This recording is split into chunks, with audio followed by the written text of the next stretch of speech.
Is ನೋಡಿ, Iran ಮೇಲೆ Israel ದಾಳಿ ಮಾಡಿದೆ. ಇರಾನ್ ಮೇಲೆ ವೈಮಾನಿಕ ದಾಳಿ ನಡೆಸಿರುವಂತಹ ಇಸ್ರೇಲ್ ಸೇನೆ ಇದೀಗ ಇರಾನ್ ರಾಜಧಾನಿ ಟೆಹರಾನ್ನಲ್ಲಿ ಆವರಿಸಿರುವಂತಹ ದಟ್ಟ ಹೊಗೆ. ಹಾಗಾಗಿ ಇಲ್ಲಿ ಅಲರ್ಟ್ ಅನ್ನ ಘೋಷಿಸಿದ್ದಾರೆ. ಎಲ್ಲರೂ ಕೂಡ ಎಚ್ಚರವಾಗಿರಬೇಕು ಅಂತ ಹೇಳಿ ಅಮೆರಿಕ ದಾಳಿ ಎಚ್ಚರಿಕೆ ನಡುವೆ ಇಸ್ರೇಲ್ನಿಂದ ಇದೀಗ ಏರ್ ಸ್ಟ್ರೈಕ್ ಅನ್ನು ಮಾಡಲಾಗ್ತಾ ಇದೆ. ಟೆಹರಾನ್ ನಗರದ ಮೇಲೆ ಇಸ್ರೇಲ್ನಿಂದ ರಣಭೀಕರ ದಾಳಿ ಇವತ್ತು ಮಾಡಲಾಗಿದೆ. ಟೆಹರಾನ್ನ ಹಲವು ಕಡೆ ಭಾರೀ ಸದ್ದಿನ ಜೊತೆ ಸರಣಿ ಸ್ಫೋಟ ಆಗಿದೆ. ಕ್ಷಿಪಣಿ ದಾಳಿ ಸರಣಿ ಸ್ಫೋಟದಿಂದ ತತ್ತರಿಸಿದೆ ಇರಾನ್ ಹಾಗೂ ಇಲ್ಲಿನ ಜನತೆ. ದಾಳಿಯ ಬೆನ್ನಲ್ಲೇ ಇಸ್ರೇಲ್ ತುರ್ತು ಪರಿಸ್ಥಿತಿಯನ್ನ ಇದೀಗ ಘೋಷಣೆ ಮಾಡಿದೆ.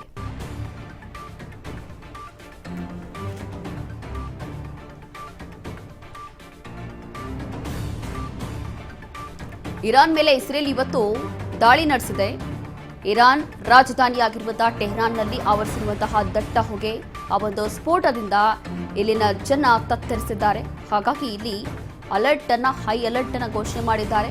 ತುರ್ತು ಪರಿಸ್ಥಿತಿಯನ್ನ ನೋಡಿ ಅಮೆರಿಕ ದಾಳಿ ಎಚ್ಚರಿಕೆಯ ನಡುವೆ ಇಸ್ರೇಲ್ನಿಂದ ಏರ್ ಸ್ಟ್ರೈಕ್ ಮಾಡಲಾಗ್ತಾ ಇದೆ. ಟೆಹರಾನ್ ನಗರದ ಮೇಲೆ ಇಸ್ರೇಲ್ ಇವತ್ತು ರಣಭೀಕರ ದಾಳಿಯನ್ನ ಮಾಡಿರುವಂಥದ್ದು. ದಟ್ಟವಾದಂತಹ ಹೊಗೆ ನೋಡ್ತಾ ಇದ್ದೀವಿ, ದೃಶ್ಯಗಳಲ್ಲಿ ಗೊತ್ತಾಗ್ತಾ ಇದೆ.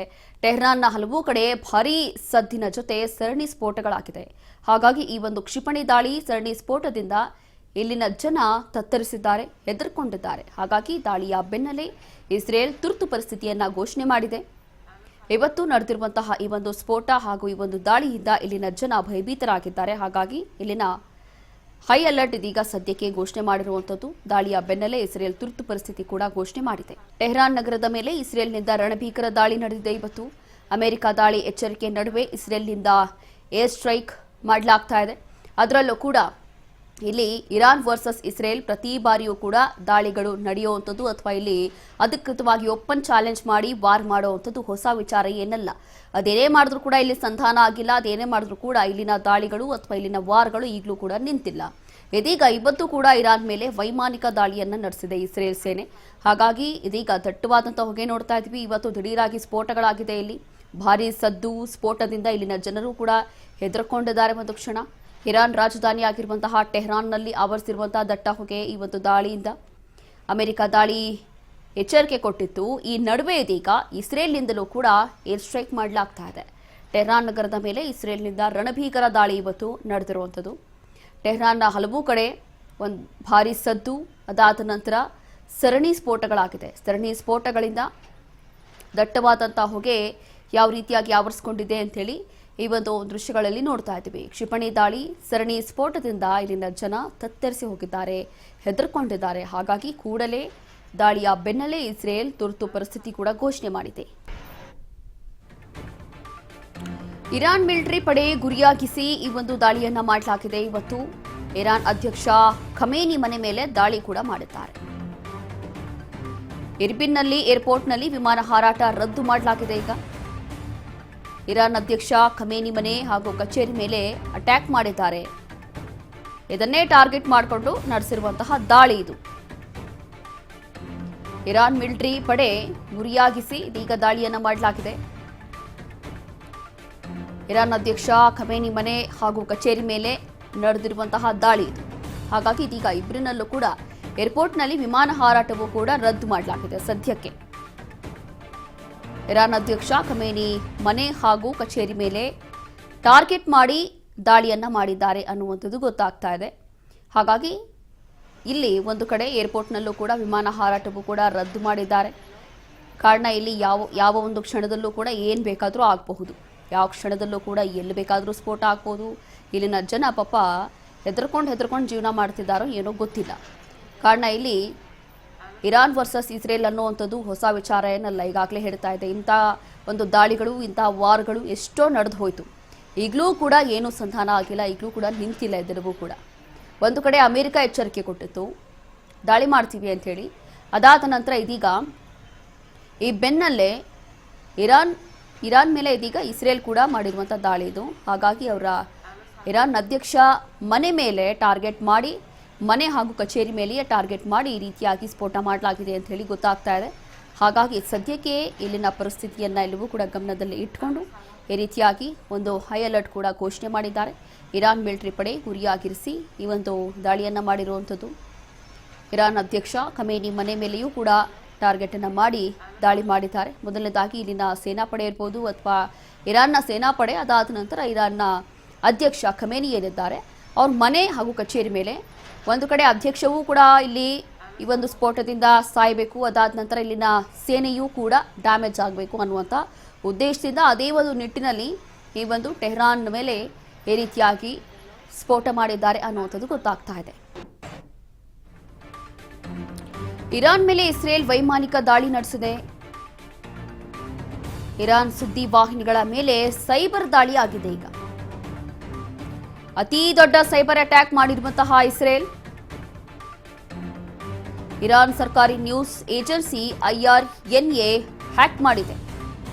ಇರಾನ್ ಮೇಲೆ ಇಸ್ರೇಲ್ ವೈಮಾನಿಕ ದಾಳಿ ಮಾಡಿರುವಂಥದ್ದು, ಅದಾದ ನಂತರ ಇಲ್ಲಿರುವಂತಹ ಸುದ್ದಿವಾಹಿನಿಗಳನ್ನು ಕೂಡ ಸೈಬರ್ ಇಂದ ಹ್ಯಾಕ್ ಮಾಡಲಾಗಿದೆ ಅಂತ ಗೊತ್ತಾಗ್ತಾ ಇದೆ. ಅತಿ ದೊಡ್ಡ ಸೈಬರ್ ಅಟ್ಯಾಕ್ ಮಾಡಿರುವಂತಹ ಇಸ್ರೇಲ್ ಇರಾನ್ ಸರ್ಕಾರಿ ನ್ಯೂಸ್ ಏಜೆನ್ಸಿ IRNA ಮೇಲೆ ಇದೀಗ ಸೈಬರ್ ಅಟ್ಯಾಕ್ ಮಾಡುವ ಮೂಲಕ ಹ್ಯಾಕ್ ಮಾಡಿಕೊಂಡಿದ್ದಾರೆ. ಅದೆಲ್ಲವೂ ಕೂಡ ಸುದ್ದಿವಾಹಿನಿಗಳನ್ನ ಹ್ಯಾಕ್ ಮಾಡಿಕೊಂಡಿದ್ದಾರೆ. ಇರಾನ್ನ ಸುದ್ದಿವಾಹಿನಿಗಳೆಲ್ಲವೂ ಕೂಡ ಇವತ್ತು ಹ್ಯಾಕ್ ಆಗಿದೆ. ಅತಿ ದೊಡ್ಡ ಸೈಬರ್ ಅಟ್ಯಾಕ್ ಮಾಡಿರುವಂತಹ ಇಸ್ರೇಲ್. ಒಂದು ಕಡೆ ಈ ರೀತಿಯಾದಂತಹ ಸ್ಫೋಟಗಳು, ಮತ್ತೊಂದು ಕಡೆ ಸುದ್ದಿವಾಹಿನಿಗಳನ್ನೇ ಇವರು ಹ್ಯಾಕ್ ಮಾಡಿಕೊಂಡಿದ್ದಾರೆ ಅಂತಂದ್ರೆ ಇನ್ನ ಮುಂದಿನ ದಿನಗಳಲ್ಲಿ ಇದೆಲ್ಲವೂ ಕೂಡ ಯಾವ ಮಟ್ಟಕ್ಕೆ ಯಾವ ಸ್ವರೂಪವನ್ನ ಪಡೆದುಕೊಳ್ಬಹುದು ಅಂತ ಹೇಳಿ ನಾವು ಇಮ್ಯಾಜಿನ್ ಕೂಡ ಮಾಡ್ಲಿಕ್ಕಾಗೋದಿಲ್ಲ. ಹಾಗಾಗಿ ಅತಿ ದೊಡ್ಡ ಸೈಬರ್ ಅಟ್ಯಾಕ್ ಮಾಡಿರುವಂತಹ ಇಸ್ರೇಲ್, ಅದರಲ್ಲೂ ಕೂಡ ಒಂದು ಕಡೆ ಸ್ಫೋಟ, ಮತ್ತೊಂದು ಕಡೆ ಇಲ್ಲಿ ಇರಾನ್ನ ಸೇನಾಪಡೆಗಳು, ಅದಾದ ನಂತರ ಇಲ್ಲಿನ ಅಧ್ಯಕ್ಷರು, ಅದಾದ ನಂತರ ಇಲ್ಲಿರುವಂತಹ ಸುದ್ದಿವಾಹಿನಿಗಳ ಮೇಲೆಯೂ ಕೂಡ ದಾಳಿ ಮಾಡುವ ಮೂಲಕ, ಅಂತಂದ್ರೆ ಇಲ್ಲಿ ಸೈಬರ್ನಿಂದ ಹ್ಯಾಕ್ ಮಾಡಿಕೊಂಡಿದ್ದಾರೆ. ಆ ಒಂದು ಚಾನೆಲ್ಗಳೇನಿರುತ್ತೆ ಅಥವಾ ಒಂದು ಸುದ್ದಿವಾಹಿನಿಗಳೇನಿರುತ್ತೆ ಅದೆಲ್ಲವೂ ಕೂಡ ಹ್ಯಾಕ್ ಮಾಡಲಾಗಿದೆ ಅಂತ ಹೇಳಿ ಗೊತ್ತಾಗ್ತಾ ಇದೆ. ಯಾವುದೇ ಮಾಹಿತಿ ಹಾಗಾದ್ರೆ ಅವರು ಕೂಡ ಕೊಡೋದು ಕಷ್ಟ ಆಗುತ್ತೆ, ಏನಾಗ್ತಾ ಇದೆ ಅವರ ದೇಶದಲ್ಲಿ ಅಂತ ಹೇಳಿ. ಹಾಗಾಗಿ ಅತಿ ದೊಡ್ಡ ಒಂದು ಅಟ್ಯಾಕ್ ಅನ್ನ, ದಾಳಿಯನ್ನ ಮಾಡಿರುವಂಥದ್ದು ಇಸ್ರೇಲ್ ಅಂತ ಹೇಳಿ ಗೊತ್ತಾಗ್ತಾ ಇದೆ. ಈಗ ಸದ್ಯಕ್ಕೆ ಇಲ್ಲಿ ಎಮರ್ಜೆನ್ಸಿ ಅಂದ್ರೆ ತುರ್ತು ಪರಿಸ್ಥಿತಿಯಲ್ಲವೂ ಕೂಡ ಗಮನದಲ್ಲಿ ಇಟ್ಕೊಂಡು ಬಹಳ ಅಲರ್ಟ್ ಆಗಿದ್ದಾರೆ ಇಲ್ಲಿನ ಜನ. ಯಾವ ಟೈಮಲ್ಲಿ ಎಲ್ಲಿ ಬೇಕಾದರೂ ಸ್ಫೋಟ ಆಗ್ಬೋದು ಅಥವಾ ಏನು ಬೇಕಾದರೂ ಆಗ್ಬೋದು ಅನ್ನುವಂಥ ಭಯದಲ್ಲೇ, ಆ ಒಂದು ಭಯದ ವಾತಾವರಣದಲ್ಲೇ ಇದ್ದಾರೆ. ಅತಿ ದೊಡ್ಡ ಸೈಬರ್ ಅಟ್ಯಾಕ್ ಕೂಡ ಮಾಡಿದೆ ಇವತ್ತು ಇಸ್ರೇಲ್. ಇರಾನ್ ಸರ್ಕಾರಿ ನ್ಯೂಸ್ ಏಜೆನ್ಸಿ IRNA ಹ್ಯಾಕ್ ಮಾಡಿಕೊಂಡಿದ್ದಾರೆ. ಇರಾನ್ ಮೇಲೆ ಇಸ್ರೇಲ್ ವೈಮಾನಿಕ ದಾಳಿ ಮಾಡಿತ್ತು ಇವತ್ತು. ಎಲ್ಲೆಂದರಲ್ಲಿ ದಿಢೀರಾಗಿ ಭಾರೀ ಸದ್ದು, ಅದರ ಜೊತೆಗೆ ದಟ್ಟವಾದಂಥ ಹೊಗೆ, ಭಾರೀ ಸ್ಫೋಟಗಳು. ಅದರಲ್ಲೂ ಕೂಡ ಇಲ್ಲಿ ಇರಾನ್ನ ಸೇನಾಪಡೆಗಳು ಹಾಗೂ ಇರಾನ್ನ ಅಧ್ಯಕ್ಷ ಖಮೇನಿ ಏನಿದ್ದಾರೆ, ಇಲ್ಲಿನ ಅಧ್ಯಕ್ಷ ಹಾಗೂ ಇರಾನ್ ಅಲ್ಲಿರುವಂತಹ ಸೇನಾಪಡೆಗಳು ಇದೆಲ್ಲವೂ ಕೂಡ ಒಂದೇ ಸರಿ ನಾಶ ಆಗಬೇಕು ಅನ್ನುವಂಥ ಒಂದು ಉದ್ದೇಶದಿಂದ ಮಾಡಿರುವಂತಹ ದಾಳಿ ಅಂತ ಗೊತ್ತಾಗ್ತಾ ಇದೆ. ಇರಾನ್ ಮೇಲೆ ಇಸ್ರೇಲ್ ವೈಮಾನಿಕ ದಾಳಿ ಪ್ರಕರಣಕ್ಕೆ ಸಂಬಂಧಪಟ್ಟಂತೆ ಇರಾನ್ನಲ್ಲಿರುವಂತಹ ಭಾರತೀಯ ಪ್ರಜೆಗಳಿಗೆ ಕಟ್ಟೆಚ್ಚರವನ್ನ ಕೊಡ್ತಾ ಇದ್ದಾರೆ. ಈಗ ಭಾರತೀಯ ಪ್ರಜೆಗಳಿಗೆ ರಾಯಭಾರಿ ಕಚೇರಿ ಸೂಚನೆ ಕೊಟ್ಟಿದೆ. ಎಚ್ಚರಿಕೆಯಿಂದ ಇರುವಂತೆ ರಾಯಭಾರಿ ಕಚೇರಿ ಇದೀಗ ಸೂಚನೆಯನ್ನ ಕೊಟ್ಟಿರುವಂಥದ್ದು. ಇರಾನ್ ಮೇಲೆ ಇಸ್ರೇಲ್ ವೈಮಾನಿಕ ದಾಳಿಯನ್ನು ನಡೆಸಿದೆ ಇವತ್ತು. ಹಾಗಾಗಿ ಇರಾನ್ನಲ್ಲಿ ನಮ್ಮ ಭಾರತೀಯರು ಕೂಡ ಇದ್ದಾರೆ. ಹಾಗಾಗಿ ಭಾರತೀಯ ಪ್ರಜೆಗಳಿಗೆ ಕಟ್ಟೆಚ್ಚರವನ್ನ ಸೂಚಿಸ್ತಾ ಇದೆ. ಭಾರತೀಯ ಪ್ರಜೆಗಳಿಗೆ ರಾಯಭಾರಿ ಕಚೇರಿಯಿಂದ ಸೂಚನೆ ಹೋಗಿದೆ. ಅಲರ್ಟ್ ಆಗಿರಿ, ಹುಷಾರಾಗಿರಿ, ಎಚ್ಚರಿಕೆಯಿಂದ ಇರಿ ಅಂತ ಹೇಳಿ ಇದೀಗ ರಾಯಭಾರಿ ಕಚೇರಿ ಸೂಚನೆ ಕೊಟ್ಟಿರುವಂಥದ್ದು. ನಮ್ಮ ಭಾರತೀಯರು ಕೂಡ ಇದ್ದಾರೆ ಇರಾನ್ನಲ್ಲಿ. ಹಾಗಾಗಿ ಇಲ್ಲೇನೂ ಹೆಚ್ಚು ಕಡಿಮೆ ಆಗಬಾರ್ದು, ಅವ್ರಿಗೂ ಕೂಡ ಏನು ಸಮಸ್ಯೆ ಆಗಬಾರ್ದು ಅನ್ನುವಂಥ ಒಂದು ನಿಟ್ಟಿನಲ್ಲಿ ಇರಾನ್ನಲ್ಲಿ ಯಾರೆಲ್ಲ ಭಾರತೀಯರಿದ್ದಾರೋ ಅಂಥವರಿಗೆ ಸೂಚನೆಯನ್ನ ಕೊಡಲಾಗ್ತಾ ಇದೆ. ಭಾರತೀಯ ಪ್ರಜೆಗಳಿಗೆ ರಾಯಭಾರಿ ಕಚೇರಿ ಸೂಚನೆ ಕೊಟ್ಟಿರುವಂಥದ್ದು. ಎಚ್ಚರಿಕೆಯಿಂದ ಇರಿ ಅಂತ ಹೇಳಿ ರಾಯಭಾರಿ ಕಚೇರಿ ಸೂಚನೆ ಕೊಟ್ಟಿದೆ. ಈಗ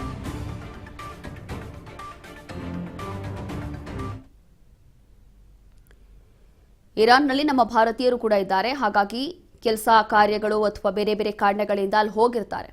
ಹಲವು ವರ್ಷಗಳು ಅಲ್ಲೇ ಹೋಗಿ ಸೆಟಲ್ ಆಗಿರ್ತಾರೆ. ಅದಾದ ನಂತರ ವಾಪಸ್ ನಮ್ಮ ಭಾರತಕ್ಕೆ ಬರ್ತಾರೆ. ಹಾಗಾಗಿ ಈ ಹಿಂದೆ ಇಂಥ ಘಟನೆಗಳು ನಡೆದಾಗ ಹೊರದೇಶದಲ್ಲಿ ನಮ್ಮ ಭಾರತೀಯರು ಯಾರ್ಯಾರು ಇರ್ತಾರೋ ಅಂತ ಸಂದರ್ಭದಲ್ಲಿ ಅವ್ರನ್ನ ಸೇಫ್ ಆಗಿ ವಾಪಸ್ ನಮ್ಮ ನಾಡಿಗೆ ಕರ್ಕೊಂಡ್ಬಂದಿರುವಂಥ ಉದಾಹರಣೆಗಳು ಇದೆ. ಹಾಗಾಗಿ ಈಗಲೂ ಕೂಡ ಮತ್ತೊಮ್ಮೆ ಅಂತ ಏನೂ ಘಟನೆಗಳು ನಡೀಬಾರ್ದು ಅಥವಾ ನಮ್ಮ ಭಾರತೀಯರು ಕೂಡ ಸೇಫ್ ಆಗಿರಬೇಕು ಅನ್ನುವಂಥ ಒಂದು ಉದ್ದೇಶದಿಂದ ಇದೀಗ ರಾಯಭಾರಿ ಕಚೇರಿಯಿಂದ ಸೂಚನೆ ಕೂಡ ಕೊಟ್ಟಿದ್ದಾರೆ. ಅಲರ್ಟ್ ಮೆಸೇಜ್ ಅನ್ನ ಮಾಡ್ತಾ ಇದ್ದಾರೆ. ಹುಷಾರಾಗಿರಿ, ಎಚ್ಚರಿಕೆಯಿಂದ ಇರಿ ಅಂತ ಹೇಳಿ ಅವ್ರಿಗೂ ಕೂಡ ಎಚ್ಚರಿಕೆಯನ್ನ ಸೂಚಿಸ್ತಾ ಇದ್ದಾರೆ ರಾಯಭಾರಿ ಕಚೇರಿಯಿಂದ. ಕಾರಣ ಇಲ್ಲಿ ಇರಾನ್ನಲ್ಲೂ ಕೂಡ ನಮ್ಮ ಭಾರತೀಯರು ಇರೋದ್ರಿಂದ ಅವ್ರಿಗೂ ಕೂಡ ಏನು ಸಮಸ್ಯೆ ಆಗಬಾರ್ದು ಅನ್ನುವಂಥ ಉದ್ದೇಶದಿಂದ ಈ ರೀತಿಯಾಗಿ ಅಲರ್ಟ್ ಮೆಸೇಜ್ ಅನ್ನು ಮಾಡ್ತಾ ಇದ್ದಾರೆ. ಈಗಾಗಲೇ ಹಲವು ಕಡೆಯಲ್ಲಿ ಸ್ಫೋಟ ಆಗಿದೆ, ದಟ್ಟವಾದಂಥ ಹೊಗೆ ಇದೆ. ಯಾವ ಕ್ಷಣದಲ್ಲಿ ಏನಾಗುತ್ತೆ ಅಂತ ಹೇಳಿ ಯಾರಿಗೂ ಗೊತ್ತಿಲ್ಲ. ಅದರಲ್ಲೂ ಕೂಡ ಅಲ್ಲಿ ಅಧ್ಯಕ್ಷನ ಮನೆ ಮೇಲೆಯೇ ಈ ರೀತಿಯಾಗಿ ದಾಳಿ ಮಾಡ್ತಿದ್ದಾರೆ ಅಂತಂದ್ರೆ ಇನ್ನು ಅಲ್ಲಿರುವಂತಹ ಜನಸಾಮಾನ್ಯರ ಪರಿಸ್ಥಿತಿ ಏನಾಗಿರಬೇಡ. ಹಾಗಾಗಿ ಎಲ್ಲರಿಗೂ ಕೂಡ ಅಲರ್ಟ್ ಮೆಸೇಜ್ ಅನ್ನು ಕೊಡಲಾಗ್ತಾ ಇದೆ.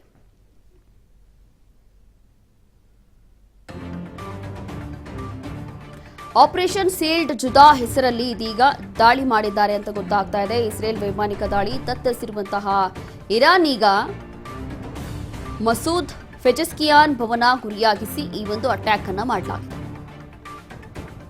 ಇರಾನ್ ಸರ್ವೋಚ್ಚ ನಾಯಕ ಅಲಿ ಖಮೇನಿ ಸ್ಥಳಾಂತರ ಮಾಡಲಾಗಿದೆ. ಆಪರೇಷನ್ ಸೀಲ್ಡ್ ಜುದಾ ಹೆಸರಲ್ಲಿ ಈ ಒಂದು ದಾಳಿ ಮಾಡಿದ್ದಾರೆ ಅಂತ ಗೊತ್ತಾಗ್ತಾ ಇದೆ. ಹಾಗಾಗಿ ಈ ಒಂದು ಇಸ್ರೇಲ್ ವೈಮಾನಿಕ ದಾಳಿಯಿಂದ ಇರಾನ್ ಸದ್ಯಕ್ಕೆ ತತ್ತರಿಸ್ತಾ ಇದೆ.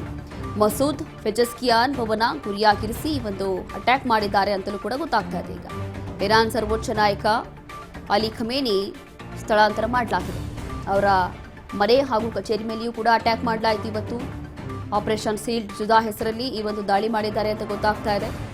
ಹಾಗಾಗಿ ಇಸ್ರೇಲ್ ವೈಮಾನಿಕ ದಾಳಿಯಿಂದ ಇಲ್ಲಿನ ಜನ ತತ್ತರಿಸಿ ಹೋಗಿದ್ದಾರೆ, ಹೆದರ್ಕೊಂಡಿದ್ದಾರೆ. ವಿಶೇಷವಾಗಿ ಇಲ್ಲಿನ ಅಧ್ಯಕ್ಷರಿಗೆ ಬೇರೆ ಕಡೆ ಸ್ಥಳಾಂತರ ಮಾಡಲಾಗ್ತಾ ಇದೆ. ಇರಾನ್ ಸರ್ವೋಚ್ಚ ನಾಯಕ ಅಲಿ ಖಮೇನಿ ಅವರನ್ನ ಸ್ಥಳಾಂತರ ಮಾಡಲಾಗ್ತಾ ಇದೆ ಬೇರೆ ಕಡೆ. ಇರಾನ್ನ ಬಹುತೇಕ ಸ್ಥಳಗಳಲ್ಲಿ ಇಂಥ ಒಂದು ಘಟನೆ ನಡೀತಾ ಇದೆ. ಇವತ್ತು ಇಂಥ ಒಂದು ದಾಳಿ ನಡೆದಿದೆ. ಹಾಗಾಗಿ ಇರಾನ್ನ ಅಧ್ಯಕ್ಷ ಏನಿದ್ದಾರೋ ಅವರಿಗೆ ಬೇರೆ ಜಾಗದಲ್ಲಿ ಶಿಫ್ಟ್ ಮಾಡ್ತಾ ಇದ್ದಾರೆ, ಬೇರೆ ಕಡೆ ಸ್ಥಳಾಂತರ ಮಾಡಲಾಗ್ತಾ ಇದೆ. ಯಾವ ಕ್ಷಣದಲ್ಲೂ ಕೂಡ ಏನ್ ಬೇಕಾದರೂ ಆಗ್ಬೋದು ಅಂತ ಹೇಳಿ ಇಲ್ಲಿ ಒಂದು ಕಡೆ ಈ ರೀತಿಯಾದಂಥ ದಾಳಿ ಇದೀಗ ಇರಾನ್ ಮಾಡಿದೆ, ಇರಾನ್ ಮೇಲೆ ಇಸ್ರೇಲ್ ಮಾಡಿದೆ ಅಂತಂದ್ರೆ ಇನ್ನೂ ಈ ಒಂದು ದಾಳಿ ಅಥವಾ ಪ್ರತಿದಾಳಿ ಅನ್ನುವಂಥದ್ದು 100% ಮುಂದುವರಿಯುತ್ತೆ. ಇವಾಗ ಈ ದೇಶದವರು ಕೂಡ ಅಲರ್ಟ್ ಆಗ್ತಾರೆ, ಇವರು ಕೂಡ ತಯಾರಿಗಳನ್ನು ಮಾಡ್ತಾರೆ. ಇವರು ಹೇಗೆಲ್ಲ ಒಂದು ದಾಳಿ ಮಾಡಬೇಕು ಅಥವಾ ಹೇಗೆಲ್ಲ ನಾಶ ಮಾಡಬೇಕು ಅಂತೇಳಿ ಈಗ ಇವರು ಕೂಡ ಪ್ಲಾನಿಂಗ್ ಮಾಡ್ತಾರೆ. ಇಲ್ಲಿ ಟೆಹರಾನ್ ನಗರದ ಮೇಲೆ ಇಸ್ರೇಲ್ನಿಂದ ಇವತ್ತು ರಣಭೀಕರ ದಾಳಿ ಮಾಡಲಾಯಿತು. ಹಾಗಾಗಿ ಇಸ್ರೇಲ್ನಿಂದ ಏನೋ ಇರಾನ್ ಮೇಲೆ ಈಗ ದಾಳಿ ಮಾಡಲಾಗಿದೆ. ಇರಾನ್ ಇದಕ್ಕೆ ಯಾವ ರೀತಿಯಾಗಿ ಉತ್ತರ ಕೊಡುತ್ತೆ, ಯಾವ ರೀತಿಯಾಗಿ ಅವರು ಸಿದ್ಧತೆ ಮಾಡ್ಕೊಳ್ತಾರೆ ಅನ್ನುವಂಥದ್ದು ಇಲ್ಲಿ ದೊಡ್ಡ ಪ್ರಶ್ನೆ. ಇನ್ನೂ ಅದೆಷ್ಟು ಜನರ ಪ್ರಾಣ ಹೋಗುತ್ತೋ ಏನೋ ಗೊತ್ತಿಲ್ಲ ಈ ಒಂದು ದಾಳಿ ಪ್ರತಿದಾಳಿಯಿಂದ. ಈಗ ಇರಾನ್ ಮೇಲೆ ಇಸ್ರೇಲ್ ವೈಮಾನಿಕ ದಾಳಿ ಏನ್ ಮಾಡಿದೆ, ಇದೀಗ ಇರಾನ್ ಕೂಡ ಸುಮ್ಮನೆ ಕೂರುವಂತಹ ದೇಶ ಅಂತೂ ಅಲ್ವೇ ಅಲ್ಲ. ಈ ಹಿಂದೆಯೂ ಕೂಡ ಅದೆಷ್ಟೋ ದಾಳಿ ಪ್ರತಿದಾಳಿ ನಡೆದು ಹೋಗಿದೆ. ಈ ಬಾರಿಯೂ ಕೂಡ ಅದೇ ಆಗುತ್ತೆ ಬಹುಶಃ. ಈ ಬಾರಿಯೂ ಕೂಡ ಮತ್ತೊಮ್ಮೆ ವಾರ್ ನಡೆಯುವಂತಹ ಎಲ್ಲಾ ಲಕ್ಷಣಗಳು ಕಾಣ್ತಾ ಇದೆ. ಕಳೆದ ಬಾರಿ ಅದೆಷ್ಟೋ ಲಕ್ಷಾಂತರ ಜನ ತಮ್ಮ ಪ್ರಾಣವನ್ನ ಕಳೆದುಕೊಂಡ್ರು ಈ ಒಂದು ದಾಳಿಗಳಿಂದ. ಇದೀಗ ಇರಾನ್ ಮೇಲೆ ಇಸ್ರೇಲ್ ಏನ್ ದಾಳಿ ಮಾಡಿದೆಯೋ ಇದೀಗ ಇರಾನ್ ಕೂಡ ಸುಮ್ಮನೆ ಕೂರುವಂತಹ ಒಂದು ದೇಶ ಅಲ್ಲ. ಯಾವ ರೀತಿಯಾಗಿ ಇವರು ಪ್ರತಿದಾಳಿಯನ್ನ ಮಾಡುವ ಮೂಲಕ ಉತ್ತರವನ್ನ ಕೊಡ್ತಾರೆ ಅನ್ನುವಂಥದ್ದು ನಿಜವಾಗ್ಲೂ ಕೂಡ ಯೋಚನೆ ಮಾಡಿದ್ರೂ ಕೂಡ ಭಯ ಆಗುತ್ತೆ. ಇಲ್ಲಿ ದೇಶ ಕಿತ್ತಾಡ್ಕೊಳ್ಳೋದು ಅಥವಾ ದಾಳಿ ಮಾಡುವಂಥದ್ದು ಒಂದು ಕಡೆ ಆದರೆ ಜನಸಾಮಾನ್ಯರು ಸುಮ್ಮನೆ ತಮ್ಮ ಪ್ರಾಣವನ್ನ ಕಳೆದುಕೊತಾರಷ್ಟೇ, ಅದು ಬಿಟ್ಟು ಬೇರೆ ಏನೂ ಆಗ್ತಾ ಇಲ್ಲ ಇಲ್ಲಿ.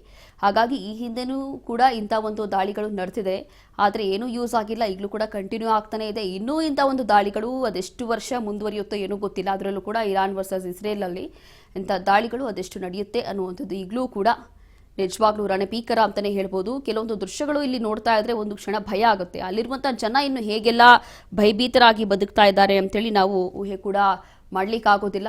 ಇನ್ನು ನಮ್ಮ ಭಾರತೀಯರು ಕೂಡ ಅಲ್ಲಿದ್ದಾರೆ ಅಂತಂದ್ರೆ ಇನ್ನೂ ಒಂದು ಸ್ವಲ್ಪ ಭಯ ಜಾಸ್ತಿನೇ ಆಗುತ್ತೆ. ಹಾಗಾಗಿ ಒಂದು ಕಡೆ ಅವರು ಕೂಡ ಸೇಫ್ ಆಗಿರಬೇಕು ಅಂತೇಳಿ ರಾಯಭಾರಿ ಕಚೇರಿಯಿಂದ ಸೂಚನೆ, ಅದಾದ ನಂತರ ಹ್ಯಾಕ್ ಮಾಡೋದು, ಇರಾನ್ ಮೇಲೆ ಇಸ್ರೇಲ್ ವೈಮಾನಿಕ ದಾಳಿ ಪ್ರಕರಣಕ್ಕೆ ಸಂಬಂಧಪಟ್ಟಂತೆ ಇದೀಗ ವಾರ್ನಿಂಗ್ ಬೆನ್ನಲ್ಲೇ ಇಸ್ರೇಲ್ನಲ್ಲಿ ತುರ್ತು ಪರಿಸ್ಥಿತಿ ಇದೆ. ಇಸ್ರೇಲ್ನಲ್ಲಿ 46 ಗಂಟೆಗಳ ಕಾಲ ಎಮರ್ಜೆನ್ಸಿ ಘೋಷಣೆ ಮಾಡಿದ್ದಾರೆ. ತುರ್ತು ಸೇನೆ ಹೊರತುಪಡಿಸಿ ಉಳಿದ ಸೇವೆಗಳು ಇದೀಗ ನಿಷೇಧ ಮಾಡಲಾಗಿದೆ. ತನ್ನ ಪ್ರದೇಶ ಕಡೆ ವಿಮಾನ ಹಾರಾಟ ನಿರ್ಬಂಧ ಮಾಡಿದೆ ಇರಾನ್. ಈಗ ಇರಾನ್ ಮೇಲೆ ಇಸ್ರೇಲ್ ವೈಮಾನಿಕ ದಾಳಿ ಪ್ರಕರಣದಲ್ಲಿ ವಾರ್ನಿಂಗ್ ಬೆನ್ನಲ್ಲೇ ಇದೀಗ ಇಸ್ರೇಲ್ನಲ್ಲಿ ತುರ್ತು ಪರಿಸ್ಥಿತಿ ಈಗಾಗಲೇ ಘೋಷಣೆ ಮಾಡಿದ್ದಾರೆ. ಇಸ್ರೇಲ್ನಲ್ಲಿ 46 ಗಂಟೆಗಳ ಕಾಲ ಎಮರ್ಜೆನ್ಸಿ ಘೋಷಣೆ ಮಾಡಿದ್ದಾರೆ. ತುರ್ತು ಸೇನೆ ಹೊರತುಪಡಿಸಿ ಉಳಿದ ಸೇವೆಗಳು ಎಲ್ಲವೂ ಕೂಡ ಇಲ್ಲಿ ನಿಷೇಧ ಮಾಡಿದ್ದಾರೆ. ಈಗ ಸದ್ಯಕ್ಕೆ ತನ್ನ ಪ್ರದೇಶದ ಕಡೆ ಯಾವುದೇ ವಿಮಾನ ಬರಬಾರದು ಅಂತ ಹೇಳಿ ವಿಮಾನ ಹಾರಾಟ ಕೂಡ ಇಲ್ಲಿ ನಿರ್ಬಂಧ ಮಾಡಿದ್ದಾರೆ. ಈಗ ಸದ್ಯಕ್ಕೆ ಇರಾನ್ ಕಾರಣ ಈಗಾಗಲೇ ಎಚ್ಚರಿಕೆಯನ್ನ ಕೊಟ್ಟಿದ್ದಾರೆ, ವಾರ್ನಿಂಗ್ ಅನ್ನ ಕೊಟ್ಟಿದ್ದಾರೆ. ಹಾಗಾಗಿ ಸದ್ಯಕ್ಕೆ ಇಸ್ರೇಲ್ನಲ್ಲಿ ತುರ್ತು ಪರಿಸ್ಥಿತಿ ಎಮರ್ಜೆನ್ಸಿ ಸಿಚುವೇಶನ್ನ ಈಗ ಸದ್ಯಕ್ಕೆ ಘೋಷಣೆ ಮಾಡಿರುವಂಥದ್ದು. ಇರಾನ್ ಮೇಲೆ ಇಸ್ರೇಲ್ ಇವತ್ತೇನು ದಾಳಿ ನಡೆಸುತ್ತೋ ಅದಾದ ನಂತರ ಪ್ರತ್ಯುತ್ತರ ಕೊಡಬೇಕು ಅದಕ್ಕೆ ಅಂತ ಹೇಳಿ ಯಾವ ರೀತಿಯಾಗಿ ಅವರು ತಯಾರಿ ಮಾಡ್ಕೊಳ್ತಿದ್ದಾರೆ ಅಂತಂದ್ರೆ ಈಗಾಗಲೇ ಎಚ್ಚರಿಕೆ ಕೂಡ ಬಂದಿದೆ. ಹಾಗಾಗಿ ಒಂದು ಕಡೆ ತುರ್ತು ಸೇವೆ ಹೊರತುಪಡಿಸಿ ಉಳಿದ ಎಲ್ಲಾ ಸೇವೆಗಳನ್ನು ಇಲ್ಲಿ ನಿಷೇಧ ಮಾಡಲಾಗಿದೆ. ತನ್ನ ಪ್ರದೇಶದ ಕಡೆ ವಿಮಾನ ಹಾರಾಟ ಕೂಡ ನಿರ್ಬಂಧ ಮಾಡಲಾಗಿದೆ. ಪರಿಸ್ಥಿತಿಯನ್ನ ಘೋಷಣೆ ಮಾಡಿದ್ದಾರೆ. ಇರಾನ್ ಇಸ್ರೇಲ್ ನಡುವೆ ಹೆಚ್ಚಾಗ್ತಾ ಇದೆ ಯುದ್ಧದ ಕಾರ್ಮೋಡ.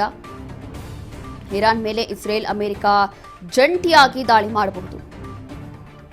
ಇರಾನ್ ರಾಜಧಾನಿ ಟೆಹರಾನ್ ನಗರದ ಮೇಲೆ ಕ್ಷಿಪಣಿ ದಾಳಿಯಾಗಿದೆ. ಇರಾನ್ ಮೇಲಿನ ದಾಳಿ ಸಮರ್ಥನೆ ಮಾಡಿಕೊಂಡಿರುವಂತಹ ಟ್ರಂಪ್ ಇಸ್ರೇಲ್ ವೈಮಾನಿಕ ದಾಳಿ ಬೆನ್ನಲ್ಲೇ ಇದೀಗ ಟ್ರಂಪ್ ರಿಯಾಕ್ಟ್ ಮಾಡಿದ್ದಾರೆ. ಇರಾನ್ ನ್ಯೂಕ್ಲಿಯರ್ ಬಾಂಬ್ ಹೊಂದಲೇಬಾರದು ಅಂತ ಹೇಳಿದ್ದಾರೆ. ಇರಾನ್ ಕ್ಷಿಪಣಿಗಳನ್ನು ಧ್ವಂಸಗೊಳಿಸಲು ದಾಳಿ ಮಾಡಲಾಗಿದೆ ಸಮರ್ಥನೆ ಮಾಡಿಕೊಂಡಿದ್ದಾರೆ ಟ್ರಂಪ್. ಈಗ ಇರಾನ್ ಮೇಲಿನ ದಾಳಿಯನ್ನ ಇದೀಗ ಟ್ರಂಪ್ ಅಮೆರಿಕ ಅಧ್ಯಕ್ಷ ಟ್ರಂಪ್ ಸಮರ್ಥಿಸಿಕೊಂಡಿದ್ದಾರೆ. ಈ ಒಂದು ದಾಳಿಯನ್ನ ಈ ದಾಳಿ ಆದ ನಂತರ ರಿಯಾಕ್ಟ್ ಮಾಡಿರುವಂಥದ್ದು ಸಮರ್ಥನೆ ಮಾಡಿಕೊಂಡಿದ್ದಾರೆ. ಇಲ್ಲಿರುವಂತಹ ಕೆಲವೊಂದು ಕ್ಷಿಪಣಿಗಳನ್ನ ನಾಶ ಮಾಡಲಿಕ್ಕೆ ಈ ಒಂದು ಅಟ್ಯಾಕ್ ಮಾಡಿದ್ದಾರೆ, ಈ ಒಂದು ದಾಳಿ ಮಾಡಿದ್ದಾರೆ ಅಂತ ಹೇಳಿ ಮೆಚ್ಚಿಕೊಂಡಿದ್ದಾರೆ.